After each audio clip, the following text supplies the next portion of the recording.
Philippe Azet, responsable de l'incubateur de l'École Polytechnique. L'incubateur de l'École Polytechnique est un incubateur qui accompagne des startups de la création jusqu'à la croissance sur 4 thématiques: la green tech, la santé, l'industrie du futur, dans lequel on met la mobilité, l'énergie, le transport, tout ce qui va toucher à la souveraineté industrielle, et la EdTech. Nous accompagnons des startups du démarrage, d'un prototype jusqu'à une première traction commerciale. Et puis, à travers différents programmes, nous pouvons les accompagner jusqu'à la croissance, jusqu'au développement.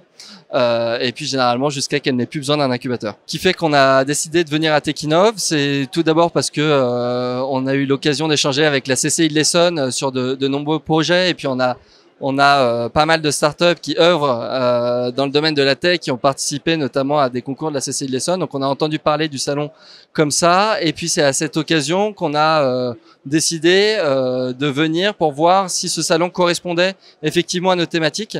C'est-à-dire que quand on regarde les thématiques qui sont mis devant par le salon, on retrouve la décarbonatation, l'environnement, on va retrouver la santé, et ça correspond à des thématiques qu'on adresse au sein de l'incubateur et aux startups qu'on accueille au sein de nos différents programmes. Donc l'idée, c'était à la fois de voir déjà ce qui se passait ici dans cet écosystème dans lequel on est, de pouvoir aussi présenter certaines de nos startups qui sont là aujourd'hui. C'est le cas de 3-4 d'entre elles, et donc de pouvoir les mettre sur le devant de la scène.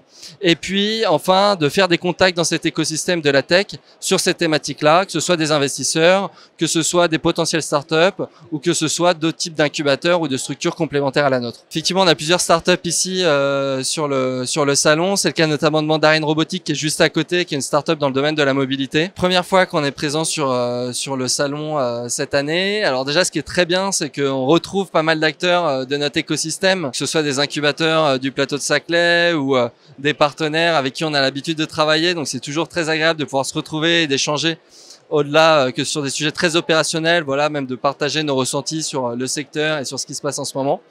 C'est aussi l'occasion de rencontrer des startups, et pour nous c'est très intéressant parce que ce sont souvent des startups qui ne nous connaissent pas, qui connaissent pas nos offres, donc c'est l'occasion pour nous de pouvoir parler de nous et de nous rendre visibles. Donc rien que pour ça, ça vaut le coup d'être présent et de pouvoir faire découvrir nos offres d'accompagnement pour ces boîtes-là.